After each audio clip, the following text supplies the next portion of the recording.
Prophet ﷺ says, the example of a believer is the example of a grassland which bows and bends, sways according to the wind.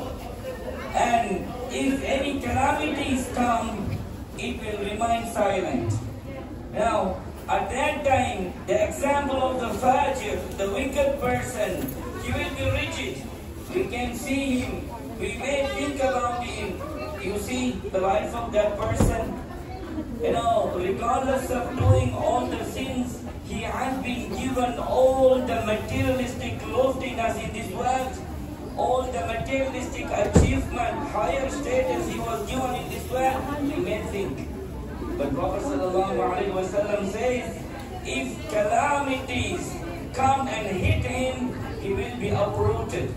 This is what the situation of the wicked person. Believer, no, he will be tested. He will be tested. He will be evaluated. He will be appraised. But Allah Azza wa Jal, I promise you, will never leave the believer. This is what the message of Islam. What is the nature of this dunya? Quran says, الذي خلق الموت والحياة ليبلوكم أيكم أحسن عملا. Allah Azza wa Jal has created the death and created the hayat, the existence of this dunya. For what?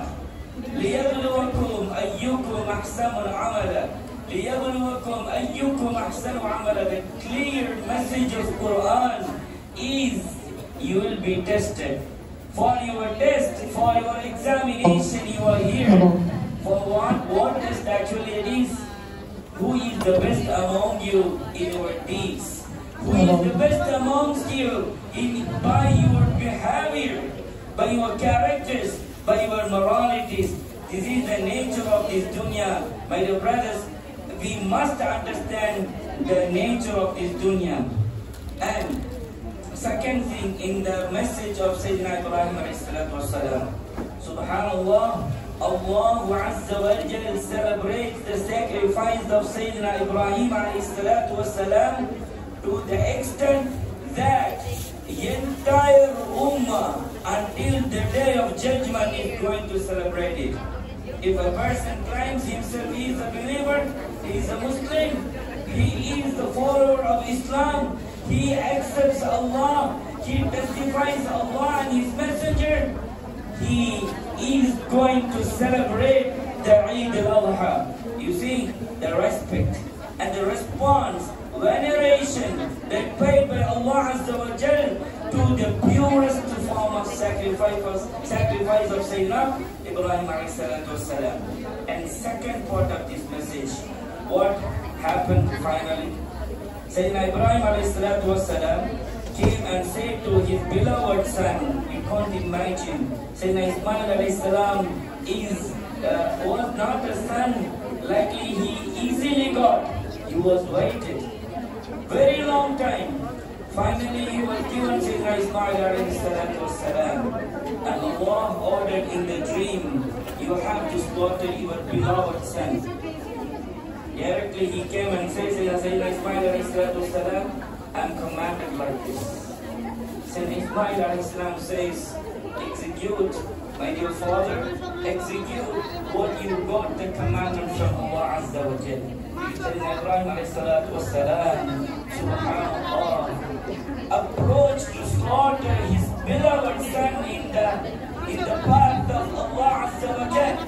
Allah Ta'ala says, قَدْ صَدَّقْتَ الرُّؤْيَا Ya Ibrahim, you have testified the dream.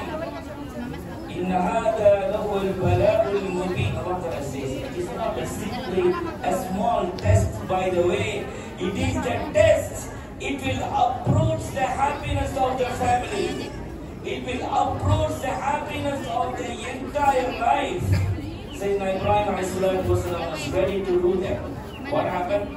Allah Azza wa Jal says, وَفَدَيْنَاهُ بِذِبِهٍ عَظِيمٍ.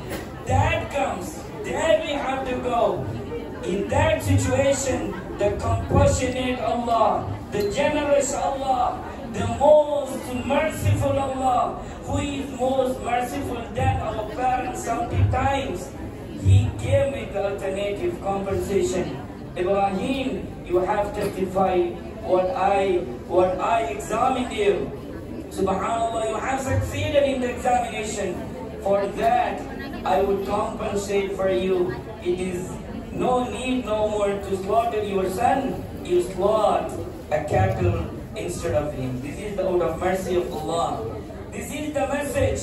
If you are ready, Allah Azza wa Jalla definitely opens the door. The readiness is expected. In the human history, this kind of sacrifice never experienced except another one time.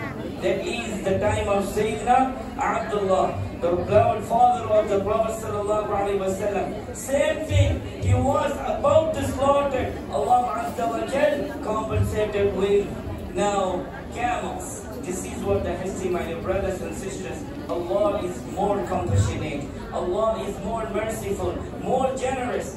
Only the thing He expects our readiness to submit. He expects our readiness to obey the commandment. Final thing I would ask, how many are ready to obey the commandment of Allah? The commandments still remain. Quran still remains with us. The same commandment which was given to Sayyidina Ibrahim ﷺ in the Quran, that commandment is still there. Means we testify that Lord of commandments, compilation of commandments are there in the Quran. How many are ready to submit ourselves to execute their commandment? Then we will be celebrated by Allah Azza wa Jalla. That is the message of Idul Adha. May Allah bless us to have that kind of high determination to sacrifice what we have. It is nothing to sacrifice something, the materialist thing what we have. More than that, if you sacrifice your time for the ummah, it is a sacrifice. If you sacrifice your time and your skill to the ummah, your knowledge to the ummah, it is a sacrifice. The sacrifice is the determination. For the sake of Allah, everything will be given. May Allah bless us to have this kind of high morals, high determination to achieve the salvation in this dunya and hereafter. Wa akhir da'wana alhamdulillah wa salamu alaykum wa rahmatullah. Now, inshallah, we are going to pray the Eid al-Adha prayer. Exactly, we start at 7 o'clock. Inshallah, we are doing takbir now. Allahu Akbar, Allahu Akbar, Allahu Akbar. La ilaha illallah, Allahu Akbar. Allahu Akbar wa lillahil hamd. Allahu Akbar, Allahu Akbar, Allahu Akbar. La ilaha illallah, Allahu Akbar. Allahu Akbar wa lillahil hamd. Allahu Akbar, Allahu Akbar, Allahu Akbar kabira. Walhamdulillahi kathira. Wa subhanallahi bukratan wa asila. La ilaha illallah wa la na'budu illa iyyahu mukhlisina lahuddin. ولو كره الكافرون. لا إله إلا الله وحده صدق وعدا ونصر عبدا وعز جندا وهزم الأحزاب وحدا.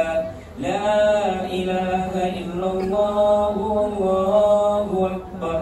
الله أكبر ولله